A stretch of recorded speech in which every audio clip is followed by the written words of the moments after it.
Hey everyone, Dan here. Before we get into it, if you enjoy these videos, please hit the like and subscribe button. And keep in mind that these are my own thoughts, opinions, and ideas. These are not meant to be, nor should you take them as investment or trading advice in any way, shape, or form. Do your own due diligence, put in the work for yourself, and make your decisions based on that. Enjoy. All right, folks, here we are on Friday, December 27th. We're going to take a look at Hood today. So out of the gate, my voice is shot, just so you know. And we're going to do our best, but I know my voice is going to be a little bit wonky today. So what I have left on the chart from this recent run in really the last quarter of the year here, it's been quite a tremendous Q4 for Hood. I have left charted 2391 as an important support level, and then all the way up to 4591 from previous price action. There's a lot of stickiness in the zone where Hood currently finds itself, so it could get pretty interesting here, and it's also going to get interesting for reasons that we'll talk about as we flip over here to the Think or Swim study. But for now, let's focus here on the Webull. Now, I mentioned the 2391 not because it's anywhere close to it, right? But we see that back here in June and July, that's where it was hitting resistance, and that's when it spilled all the way down below 14. And then when it rebuilt back and hit that 2391, we see it was hitting double, triple top here again, and then it punched through, got a little bit of room, and then it came down and reconfirmed support, and that's when it really took off in November. And so a big bulk of this run is just consumed by that, say, 24 up to 43, which is a huge percentage gain, given the fact that that came just from the beginning of November through sort of like mid-December. So like a huge 6-week run here for Hood. And what we're seeing at the moment is it catching a lot of stickiness, especially between like the 38.17 and this 43.95, right? So a bunch of stickiness in here. Now, if I'm a Hood bull, that's where I want the stickiness to be. In other words, I don't want it to have to come down again and retest this 34.59 level. It did that a few days ago on the 20th, or I guess about a week ago at this point, and it had built off of there, earlier on in the run when it was sort of late November. And, if I'm a Hood bull, I want the new sort of revisiting of support levels, reconfirmation of support levels, to start to inch more and more and more toward the $40 level. Having that be confirmed and then reconfirmed support, unlocks the door to try to run and test that 45.91. Now there are some levels above that. I didn't put them on the chart just yet because I didn't want to crowd the chart. And so these are the levels. There's a lot of stickiness in here as it is, so there's already a few levels. But if we get that 38.17 squared away, left behind, what have you, the resistance level of 40.31 is proving to be quite tricky. We'll zoom in a moment and I'll sort of show that. If it can get legs through that 41.70, it hasn't proved out a lot in that zone yet, so that'll be quite interesting. 43.95, and then, like we mentioned, 45.91. If I go in here to the 10 minutes, we see yesterday it basically just beelined, right, for the first half or more of the day for this 40.31 level and hit initial resistance, and then on the second attempt here, it was able to push through and got some support over that level. It held that in the after hours, held it, or wrestled with it, I guess, in the pre-market. And then at open, it just beelined back for that 38.17 level.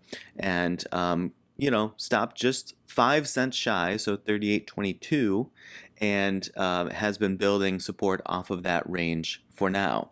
So if that continues to be the case, I would look for another run, another attempt, maybe a late day attempt toward this 40.31, though it might be a lot to ask at this juncture, but you never know. I mean, it's been on such a crazy run that could certainly happen. If it does dip back down to the 38.17, it'll be interesting to see if buyers continue to show up in that range. If they do show up maybe even higher than the 38.22, like sort of around here in the high 38s to 39 range, that's, again, if I'm a hood bull and I'm looking at sort of more granular intraday action, that's what I want to see, buyers stepping in at a higher rate, even if it is just on the intraday, and late on a Friday in between holidays, for that matter. But if it does come down and slips this 38.17 before the day is over, that might sort of open the door for a little bit of wonkiness as we head into the next week or two and see what the drawdown toward this 34.59 could look like. I should mention, even if it does dip below the 38.17, it could just sort of wrestle with it, right? So maybe like this, for example, right? It came down. Yes, it dipped below it. Yes, it got stuck on it here again. And yes, it dipped down even further below it. But then it was able to push through and make a really solid run through several resistance levels. So it may just sort of wrestle with it like this. It goes a little bit below, comes a little bit above, goes a little bit below, comes a little bit above, right? But it never sort of very clearly flips it from support to resistance. Like there's probably an example back here somewhere. Well, I left behind a bunch of the old levels, but you see back in the very early days of Hood becoming publicly traded stock, that's where these levels are coming from. But you see how it was wrestling with this guy for a long time, right? And then it gapped down, and that gave it clear distance from that level, and it just was never able to touch it again. So here's another example. It was wrestling with it for a few days and then just sort of really pushed off of it. Sometimes it looks like that. Sometimes it looks more like this.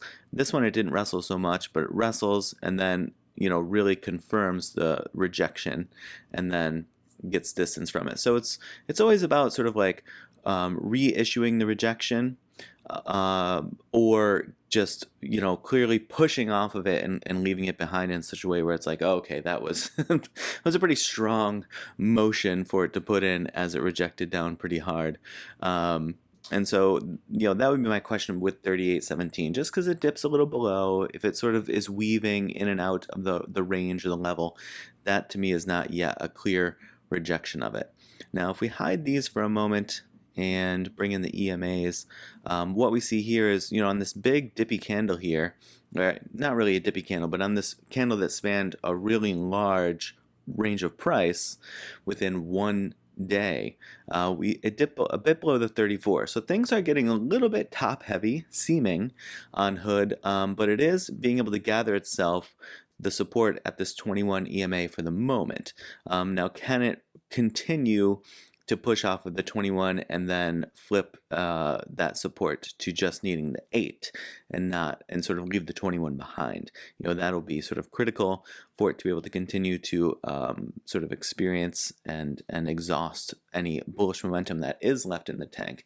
But we do see also, daily-wise volume sort of drying up at the moment.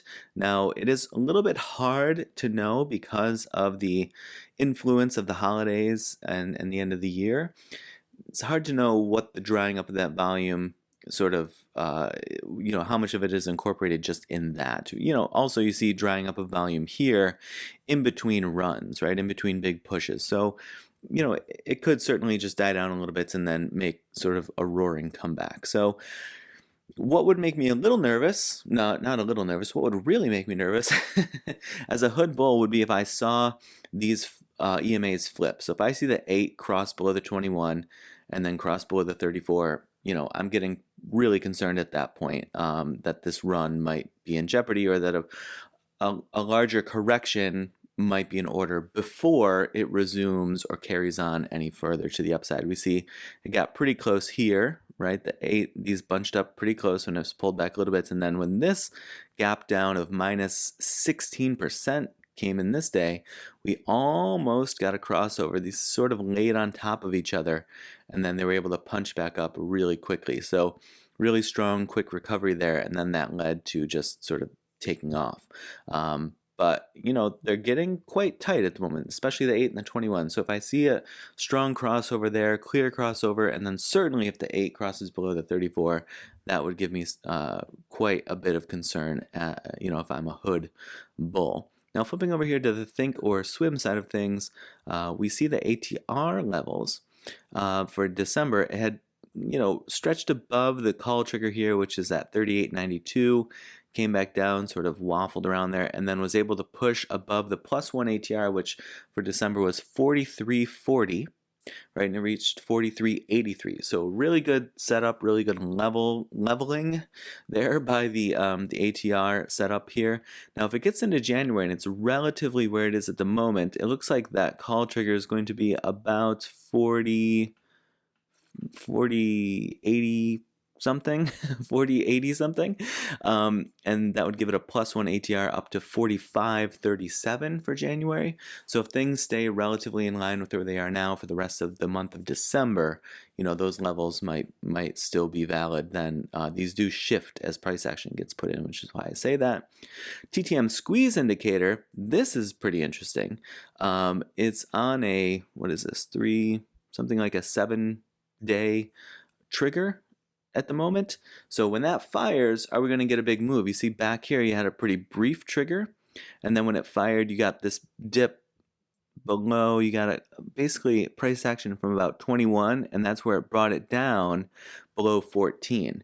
So really good call out there by the TTM squeeze indicator.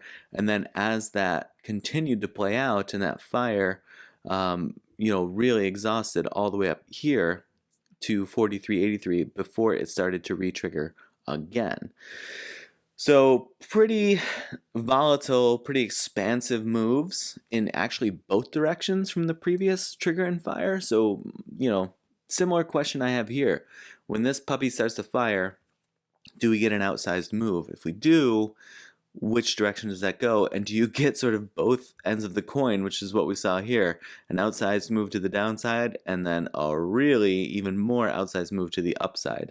You know, do we get both? Do we get one or the other? You know, but that'll be pretty interesting to see how that plays out. And who knows, this is already a lengthier trigger than the previous one, so I don't know how long it will last, but something to certainly keep an eye on, and could become quite interesting. All right, folks, so I hope that you had a great trading week and that you enjoy your weekend. And as always, I appreciate you watching, and I will see you in the next video.